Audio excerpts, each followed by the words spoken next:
বাংলাদেশে এমন কিছু জেলা রয়েছে যে জেলাগুলো অনেক বিপজ্জনক হয়ে থাকে এবং আপনি যখনই এই জেলাগুলোতে যাবেন তখন আপনাকে সতর্কতা অবলম্বন করতে হবে, কারণ এই জেলাগুলোতে আপনার সাথে যে কোনো সময় যে কোনো জিনিস ঘটে যেতে পারে। তো আজকের এই ভিডিওতে আমরা জানাবো বাংলাদেশের সবথেকে বিপজ্জনক এবং ভয়ঙ্কর 10টি জেলা সম্পর্কে। তো 10 নম্বর অবস্থানে রয়েছে বরিশাল জেলা। বাংলাদেশের সবথেকে বিপজ্জনক 10টি জেলার মধ্যে 10 নম্বরে থাকবে বরিশাল জেলা। বরিশাল জেলায় যদি কখনো আপনি বেড়াতে যান কিংবা ঘুরতে যান তাহলে আপনাকে সতর্কতা অবলম্বন করতে হবে, কারণ যে কোনো সময় এখানে আপনি ট্র্যাপে পড়ে যেতে পারেন। এই জেলাতে যদি আপনি একটু অসতর্ক হয়ে যান তাহলে আপনি ফাঁদে পড়ে যেতে পারেন। তো এই কারণে যখন আপনি বরিশালে যাবেন তখন আপনার চোখ কান খোলা রাখতে হবে। এরপর 9 নম্বর অবস্থানে রয়েছে নোয়াখালী। বাংলাদেশের সবথেকে বিপজ্জনক 10টি জেলার লিস্টে 9 নম্বর অবস্থানে থাকবে নোয়াখালী। নোয়াখালী এমন একটি জেলা যে জেলাটি নিয়ে বাংলাদেশের মানুষ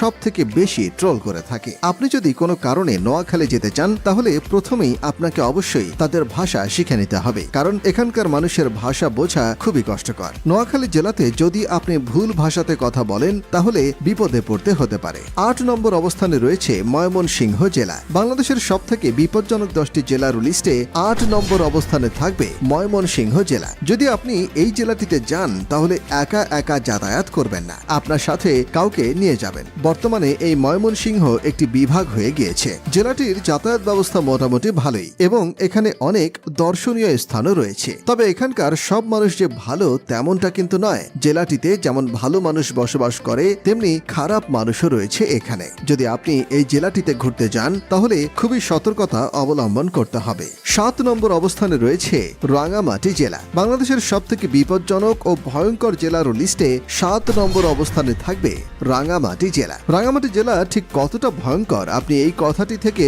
বুঝতে পারবেন। যদি কোনো সরকারি চাকরিজীবী এদিক ওদিক করে তাহলে তাকে হুমকি দিয়ে বলা হয় তাকে রাঙ্গামাটিতে পোস্টিং করে দেওয়া হবে, কারণ এই জেলাতে জলদস্যুদের সংখ্যা অনেক বেশি। ভালো মানুষের তুলনায় খারাপ মানুষ অনেক বেশি। যদি আপনি এই জেলাটিতে যান তাহলে কখনোই একা একা যাবেন না, আপনার সাথে কাউকে নিয়ে যাবেন। যদি আপনি এই জেলাটিতে একা একা যান তাহলে আপনি ভয়ঙ্কর বিপদে পড়তে পারেন। তাছাড়া যারা বাইকার রয়েছেন তারা কখনোই বাইক নিয়ে একা একা রাঙ্গামাটি যাবেন না। যদি আপনারা বাইক ট্যুরে যেতে চান তাহলে সবাই মিলে গ্রুপ করে একসাথে যাবেন। তো 6 নম্বর অবস্থানে রয়েছে বান্দরবান ডিস্ট্রিক্ট। বাংলাদেশের সবথেকে বিপজ্জনক 10টি জেলার লিস্টে 6 নম্বর অবস্থানে থাকবে বান্দরবান। জেলাটি এমন একটি জেলা যেখানে পুলিশ বাহিনীর সাথে সব সময় দস্যুদের দ্বন্দ্ব লেগেই থাকে। শুধুমাত্র পুলিশ বাহিনী নয়, বিজিপি এবং সেনাবাহিনীর সাথেও দস্যুদের সব সময় দ্বন্দ্ব লেগেই থাকে। তো এই জায়গাটিতে যাওয়ার সময় প্রিপারেশন নিয়ে যাবেন, আর কখনোই একা একা কোথাও যাবেন না, কারণ এই জেলাটিতে যে কোনো জায়গায়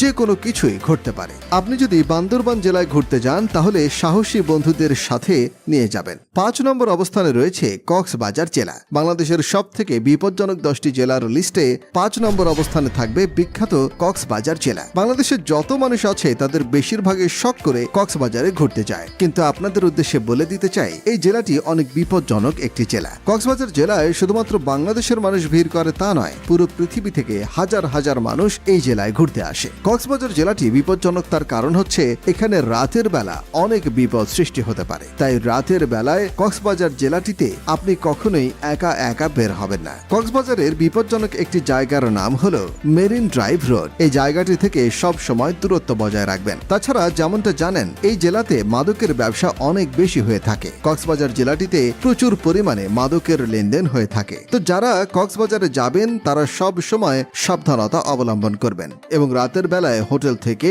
বের হবেন না। আসলে এই ভিডিওটির উদ্দেশ্য হচ্ছে আপনাদেরকে সচেতন করা, কারণ অনেক মানুষ আছেন যারা এই জেলাগুলো সম্পর্কে জানে না, যার ফলে এই জেলায় ঘুরতে গেলে মাঝে মাঝে মানুষ বিপদে পড়ে বা বিপদে পড়ে যান। 4 নম্বর অবস্থানে রয়েছে নারায়ণগঞ্জ জেলা। বাংলাদেশের সবথেকে বিপজ্জনক 10টি জেলার মধ্যে 4র্থ অবস্থানে থাকবে নারায়ণগঞ্জ জেলা। আপনারা হয়তো মনে মনে ভাবছেন এই জেলাটি কোথায় গেল। যেমনটা জানেন নারায়ণগঞ্জ জেলা একটি শান্তিপূর্ণ জেলা নয়, এখানে প্রায়ই সব রকমের ঝামেলা লেগেই থাকে। বাংলাদেশের ইতিহাসে বড় বড় দুর্ঘটনা ঘটে গিয়েছে এই নারায়ণগঞ্জ জেলাতে। তো আপনি যদি কখনো এই জেলাটিতে যেতে চান তাহলে সব সময় বন্ধু বান্ধবদের সাথে নিয়ে তারপর ঘুরতে যাবেন, কারণ এখানে আপনি একটু ভুল করলে আপনাকে ফাঁসিয়ে দেওয়া হতে পারে। তাছাড়া এই জেলাটিতে কোনো মানুষের সাথে অযথা তর্ক বিতর্কে জড়াবেন না। মনে রাখবেন এই জেলাটি বাংলাদেশের একটি বিপজ্জনক জেলা। 3 নম্বর অবস্থানে অবস্থানে রয়েছে কুষ্টিয়া জেলা। বাংলাদেশের সবথেকে বিপজ্জনক 10টি জেলার লিস্টে 3 নম্বর অবস্থানে থাকবে কুষ্টিয়া জেলা। কুষ্টিয়া জেলাটি খুব একটা শান্তিপূর্ণ জেলা নয়।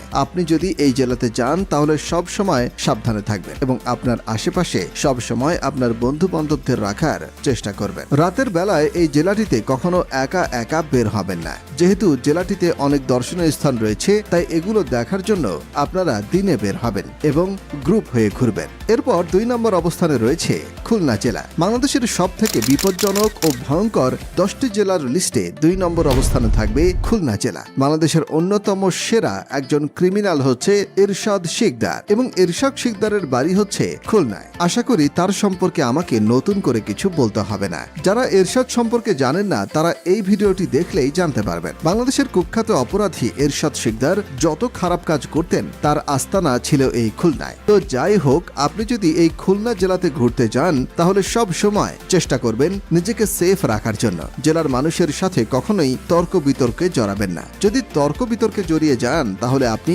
বিপদে পড়তে পারেন। এরপর 1 নম্বর অবস্থানে রয়েছে যশোর জেলা। বাংলাদেশের সবথেকে বিপজ্জনক ও ভয়ঙ্কর 10টি জেলার লিস্টে এই 1 নম্বরে থাকবে যশোর জেলা। এমন একটা সময় ছিল যখন এই জেলাকে বলা হতো মাদকের এবং সন্ত্রাসের আগ্রা। তাছাড়া এই জেলাতে এমন কোনো খারাপ কর্মকাণ্ড নেই যেগুলো ঘটেনি। অবাক করার বিষয়টি হচ্ছে এই জেলাতে দিনে দুপুরে মার্ডার করে ফেলা হতো। আপনি যদি এই জেলাগুলোতে যান তাহলে সব সময় সাবধানে থাকবেন আর কোনো মানুষের সাথে তর্ক বিতর্কে জড়াবেন না। যদি আপনি এই জেলাটিতে ঘোরার সময় কোনো রাস্তা চিনতে না পারেন তাহলে কোনো মানুষকে জিজ্ঞাসা করার দরকার নেই, কারণ আপনার হাতে মোবাইল রয়েছে। আপনি গুগল ম্যাপ দেখে নিতে পারেন। তবে ওভারঅল কথা বলতে গেলে যশোর জেলার মানুষ কিন্তু ভালো, কিন্তু এই ভালো মানুষের মধ্যে অনেক খারাপ মানুষ লুকিয়ে আছে। তবে এটি শুধুমাত্র যশোর জেলা তাই নয়, বাংলাদেশের প্রত্যেকটি জেলার মানুষের মধ্যে ভালো এবং খারাপ রয়েছে। তো যাই হোক, আপনারা দেখতে পেলেন বাংলাদেশের সবথেকে বিপজ্জনক জেলা। আপনি কোন জেলা থেকে এই ভিডিওটি দেখছেন তা কমেন্ট করে জানাতে ভুলবেন না।